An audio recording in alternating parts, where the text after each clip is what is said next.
Okay. Uh, so what's your name? My name is Keenan Brown.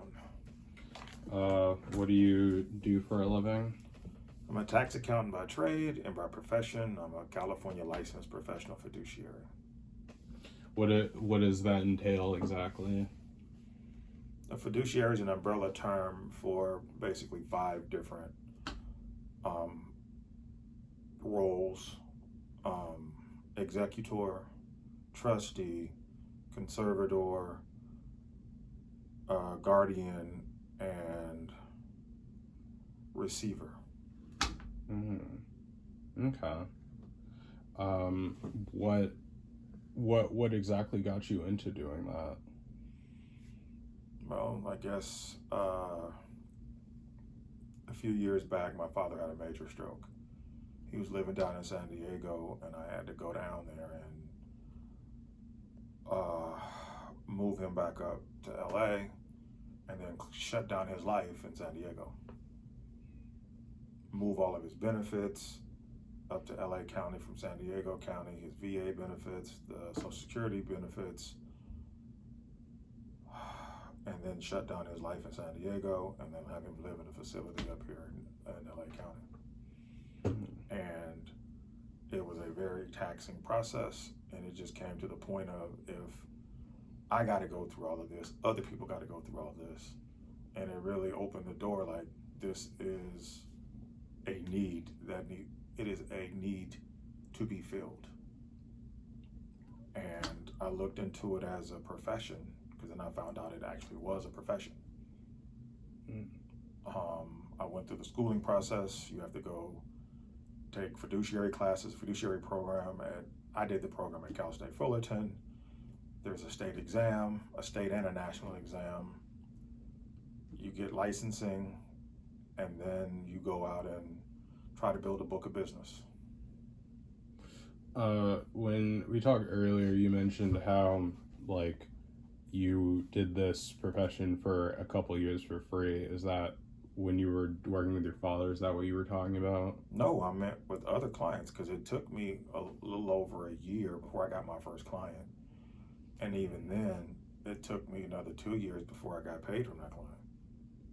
Oh. What? Can I ask why it took so long to get paid? This profession has a very long lag time to get paid. Oh. Decedent estates, you get paid at the end. They take anywhere from 9 months to 3 years. Conservatorships and trust, you get paid as you go. But depending on the type of case you get, there's a very long lag. And the lag, because the general phrase in our industry is, we don't measure time with a stopwatch, we measure it with a sundial. That's how fast things move. Oh. It is extremely slow and tedious and deliberate. Huh. But, like, it's very lucrative, but you gotta wait to the end to get paid. Oh. Would you think of it as kind of like real estate, where there's no, nowhere near. It's much longer. It's a much longer sales cycle than real estate. I'm a real estate broker. I have my license up there. A real estate broker has to wait to escrow close. After escrow closes, I pay out the realtor. I have to we close it out with the state. That's another 3 to 6 months after all the property sales. Where does like the where does the, like, I guess, like, gap between like work and getting paid come from? Because, like, is it like you do all of your work and then you just get like paid all the way at the very end, or? It depends on the type of case it is. If it's a decedent estate, say grandma dies and you need to close out the estate, I get paid at the very end when you start passing out the inheritance checks. So you got to do the whole process. You got to sell the house, pay all the taxes, pay all the vendors, get it approved by the court, and then you pass out checks. And that's anywhere from 9 months to 3 years. The fastest you can go through it is 9 months. Whoa. Why is it that it's set up that way and not like other professions where you get paid on like a certain basis? Well, because Your job is to make sure shit gets done. Right. And you get paid once everything is done. Okay. It's really just that simple. If your job is to get things done, you get paid when it's done. Right. I mean, that makes sense. It's just really, I make it the most basic way possible. You get paid to get things done, and then once it's all done, you rack up your bill and you get paid. Okay. Yeah, I mean, that makes sense. All of it makes sense. It's just you got to have the deep pockets to survive until payday. Do you think that that's like a barrier of entry to your It's a field? huge barrier of entry. Most people quit. Most people quit within 2 years. I did not know that. Yes, there's a high attrition rate. Oh. I guess in our licenses, our numbers, I guess I'm 590 for my number because we're sequential from 1. I think the current numbers are somewhere around 1,500, but only about 300 people have full-time books of business in Man. the whole state. So how, if there's such like a long time from like when you start, or there could possibly be a long time from like when you start like working to getting paid, how would someone be able to like weather the storm, if you will, till getting paid? 1, a lot of people have spouses to lean on, or you better be lean. Beans and rice. Yeah. Work out your other bedroom and keep your expenses low. That makes sense. Is a common kind of like with law where you have people that kind of not incorporate but kind of like form like firms, or is this a lot of like more independent work? All independent. I have a firm. I think there's maybe a dozen firms for the whole state. Wow. Everybody else is mom and pop. Either they converted their garage into like an office type of thing, or they have a small office somewhere with just them. Maybe an assistant, but it's very few people in the state have full staffs. Do you feel that there's not enough people that do the work you do? Yes and no. It takes a very special personality to do this work because it's very much conflict management. How so? Everybody's got their own idea how things should go, and you got to tell grown people no. And telling adults no is a very hard conversation because they don't want to be told no. Can you give an example of that? Yeah, because I handle money and healthcare. So you make life, like I make decisions, do you pull the plug or not? Oh, I didn't know that. Yeah, I've had to pull the plug 3 times. Wow. When you say you had to make that decision, was it for like monetary reasons, or? It's a combination of both. There's monetary reasons and there's quality of life reasons. What's the probability you're going to get better? Or are you going to live your life on a machine? Right. And then there's also how much it's going to cost to keep you on the machine. That's true. It can get insanely expensive, especially here. There's a lot of variables in how you make life decisions. This is adulting on steroids. Because if you see all them names on the board, they're all a person, and I run their lives. Man. Can you kind of guide me between like what each of these like things says? Like, what does it mean by like Go 400 or like GC 400? That's the report. That's the accounting report number. Oh, okay. That's just a report name. And then what is D estates? Decedent estates. People are dead. Oh. So, okay. They've all died. And we got to close out their estate. They got money because dead men can't own property. That makes sense. So you got to take all the property out of their name and pass it off to somebody else. How long does it take to do that? 9 to 3 years. 9 months to 3 years. Can I ask why it takes so long? Well, it's the gears of society move slow. very, very slow. You have to go to court. The court's backed up. It's 3 to 6 months to get a new court date. And if all your ducks are in a row when you go to court, you get continued for another 3 to 6 months before you can come back. So a lot of the time is really more so due to the court, like bureaucracy you have to navigate. And it's the bureaucracy of dealing with all the different agencies. You got banks, you got insurance companies, you have the government agencies, and just general corporations who take forever to process stuff. If everything went smooth, it's 9 months. That's the statutory minimum to get through the process. If it just all green lights. Wow. No red lights, no red or yellow lights, all green lights the entire route. 9 months.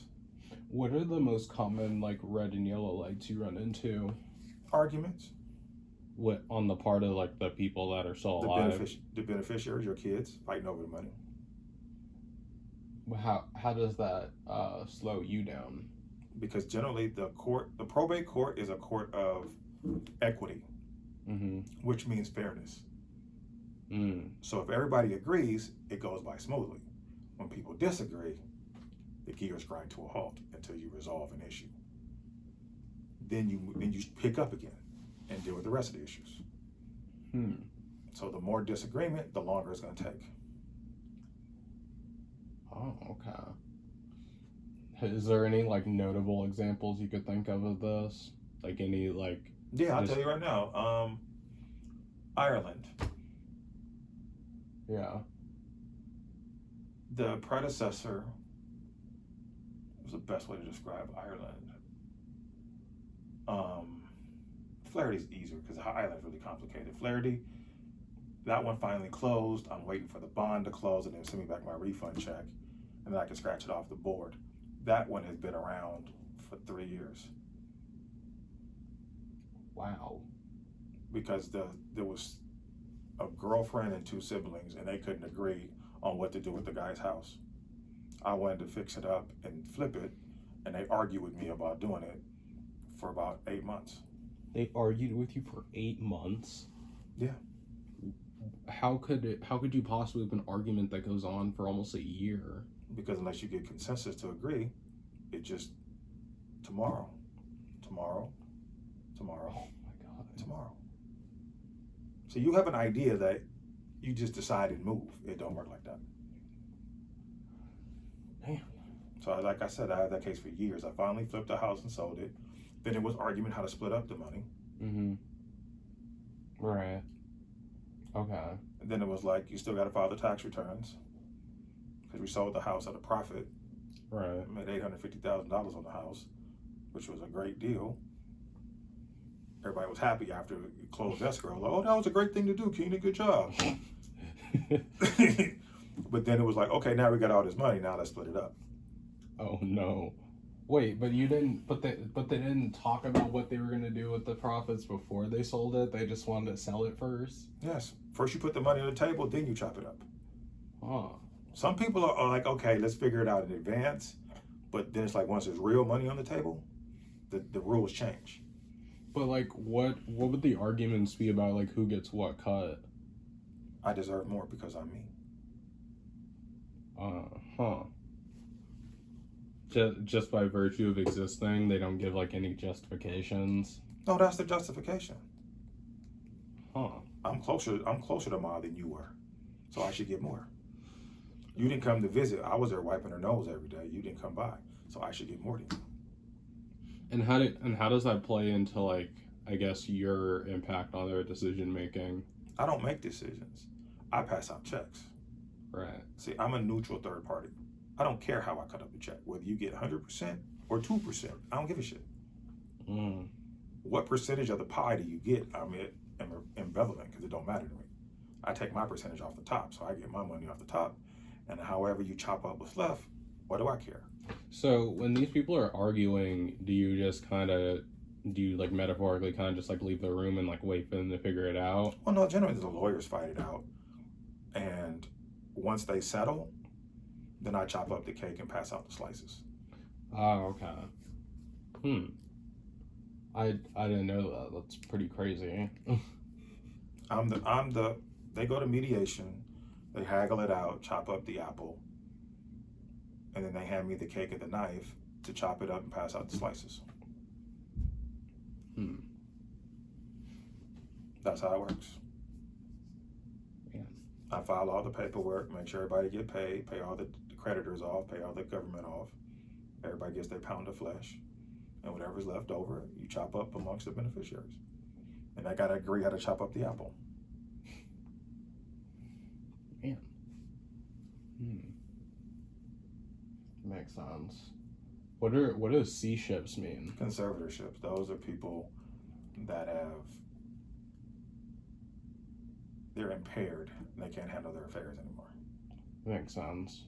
Like if someone has like Dementia, yeah, like a stroke, Alzheimer's, strokes, heart attacks, they can't handle their affairs anymore for a variety of reasons. it makes sense.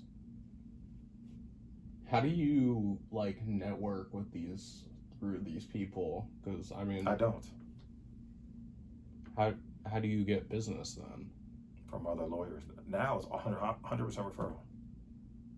Oh, so you do, in like a smaller sentence, you do more like a business to business type business? Yes and no. It's more like there's only so many people that do what I do. And one of my buddies, he just died last week, so there's one less. And I just took one of his cases. They just called me today. Huh. So his whole book of business got to get chopped up and dispersed. So, like, question. So, if someone is, let's say, hires you, right, and you maybe get like halfway through the process, and then you were to like pass, and then like your job gets like passed over to someone else. How does that work payment wise? Well, okay, we're figuring. Trust me, this is something we're dealing with in real time. Because, like I said, my buddy just died last week. He had cancer and he went fast. And when he got diagnosed, he was dead a couple months later. And they're unwinding that pile now. It is very, very tricky because there's multiple rules and layers that go on top of each other. You got probate rules, you have corporate stuff, and then you have personal stuff, and they all overlap and have to work together. Right. And it becomes beyond the scope of this conversation to tell you how it works to navigate through the end of the line. Because he's owed a substantial, he's owed well over 6,000, over 6 figures in billables. Meaning like but he hasn't collected on them. So who collects that then if he dies? Well, since he's died. No, well, like I take over a case, and if he's owed money, I'd pay his estate. His estate then has to pay the corp that he worked for to cover the bills of the overhead of the office. And then anything that's left over will be a dividend will be given back to his estate again. Oh, interesting. Because you still got a business. The money comes into the business, you pay the expenses, and the profit is distributed as a dividend. Right.